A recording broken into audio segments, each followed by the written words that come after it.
In this video, we're going to look at another single bonded functional group, and this single bonded functional group gives rise to family molecules known as ethers. And so what we're looking for here is, as it shows in this little schematic, some sort of carbon chain represented by R, single bonded to an oxygen, that is also then single bonded to another carbon chain. So in this case, oxygen becomes part of the chain. And that's new in terms of functional groups from what we've seen previously. So here you have an example, methoxyethane. So here's a carbon, so that would be an R group. Here's another carbon, and so within the chain we have this oxygen molecule or atom. So there we go, oxygen is part of the chain. So let's look at naming. There's two actual naming systems that I'd like you to be familiar with. Obviously the IUPAC system, and so we'll look at that first. So the IUPAC system deals with a branch and an alkane. So the alkane, not surprising, is going to be, you're going to look for the longest carbon chain that's attached to the oxygen. It always has to be attached to the oxygen. So that is an ethane, and so this other side of it, this other bit, is a branch, and that includes the oxygen. And so this particular branch is known as an alkoxy branch, and so I hope you can see why that's known as an alkoxy branch. It has the oxygen attached to it, and it has some sort of alkyl component, so in this case a methyl. And so that becomes, as an alkoxy branch, because it has one carbon, a methoxy branch. And so the name then becomes methoxyethane. So again, the methoxy component comes from this branch, and the ethane component is just the longer of the chains. In this case, there was two carbons attached to the oxygen, so that becomes the ethane component. So that's the IUPAC system, where you have an alkane attached to an alkoxy branch, and the alkoxy branch becomes a prefix. The second way then is a common name, and a common name simply takes all the branches. So that's a methyl branch, and that's an ethyl branch, and adds the name ether because that is an ether functional group. So the name is a little simpler. When you put it together alphabetically. So ethyl comes first, methyl comes second, and then you have ether. So ethyl, methyl, ether. So that's the common name. Now, the IUPAC system is a little more rigorous, and I think that's why it's more commonly used now. It can deal with isomers.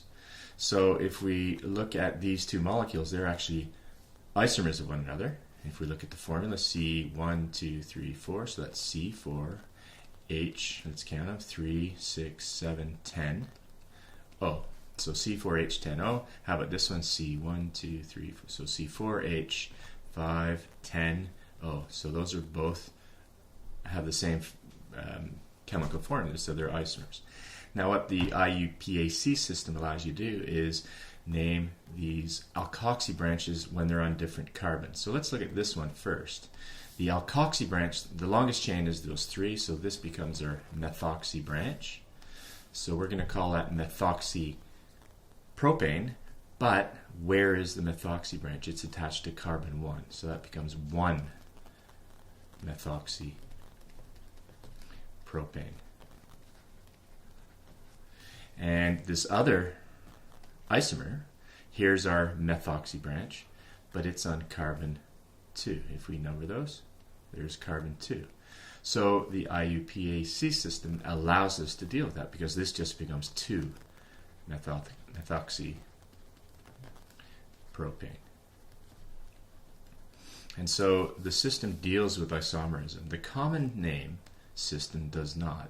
Here's our branch. There's our, here's our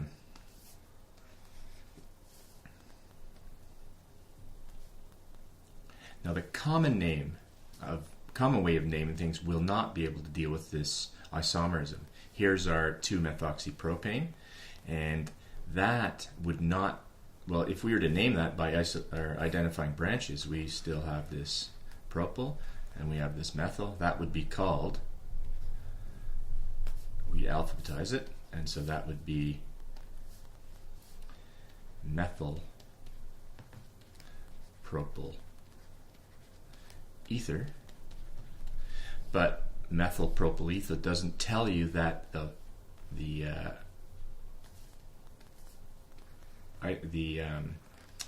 ether functional group actually comes from carbon 2 of the propyl. So this system doesn't allow for isomers and doesn't allow you to name isomers. So it doesn't work so well for the larger, as soon as you get into larger molecules. So here's a common name. We should be able to draw that without too much problem. Dipropyl ether, so 2 propyl groups, and it's an ether. So there's my ether functional group, and then I just keep adding carbons to make them propyls. So there's my 2 propyls saturated with hydrogens, and there we go, dipropyl ether. Not a problem to draw that. How about the IUPAC name for this? Well, here's a longest carbon chain, happens to be propane, and here's my alkoxy branch, which happens to be a propoxy branch. So the name would be 1-propoxy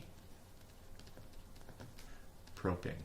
And again, the common, or the IUPAC name designates where that propoxy branch is on the propane. It's on carbon 1. And if we moved it, we could have a 2-propoxy propane. So the IUPAC system works a little bit better, a little bit more informative.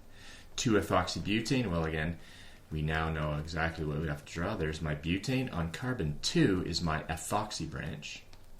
And so there is an ethoxy branch on carbon 2. And I would saturate with hydrogens. And so there is 2-ethoxybutane.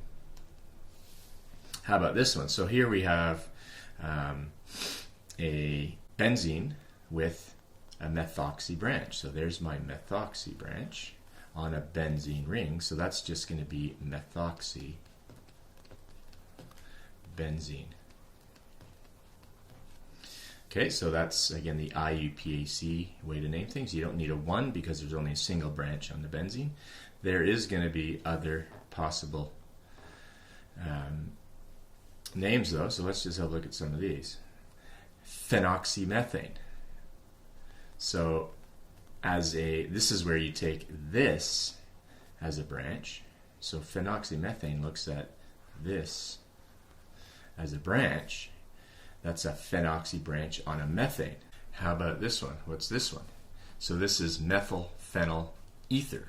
So again, what we have here is this common name, and so here's my methyl, here's my phenyl, and it's an ether because of that oxygen. So methyl phenyl ether also works. And finally, what about anisole? Well, anisole is the common name for methoxybenzene, so you don't have to know that one. But it does just show you there's several different ways to name ethers. Like in many different organic names, there's often a couple ways. So let's look at ethers and polarity. An ether group is going to be a polar group. A C double bond O is polar, delta N of about 1.0, so that gives rise to polarity in the molecule. And so with the bond dipole present, you're going to have a molecular dipole, polar molecule. But the positioning of these of this dipole within a chain means that the proximity to other molecules is somewhat limited, and so you're not going to have the sort of high boiling point because of a polar group. And just to compare here, so here's our propane nonpolar molecule. I'll just draw one thing to your attention. All the molecular masses are about the same. So relative molecular mass between 42 and 46 for these 3 different molecules. That removes one reason why boiling points would be different. So now we're just looking at functional group here. So again, propane with no polar groups, very low boiling point, minus 42. Ethanol we talked about last time. Polar molecule, that's a very strong molecular bond dipole, so strong molecular dipole, so ethanol has a high boiling point, 78 degrees Celsius. We'll look at methoxymethane. Same molecular mass as oxygen, or as ethanol, so there's nothing different there. What we're looking at then is this polarity, this functional group, but it's not as polar, and its proximity to a neighboring molecule will be limited because of the shape of the molecule. This would be delta positive over here, and these hydrogens and carbons are kind of going to get in the way a bit, so the access to the polar component is somewhat limited. So not surprising then methoxymethane has a lower boiling point. It is higher than propanes, makes sense, because it is polar, but it's not a whole lot higher, and it's certainly far less of a boiling point than ethanol. So that summarizes the ethers, the functional group characterized by R single bond O single bond R, or an oxygen singly bonded within a carbon chain. And that concludes this video.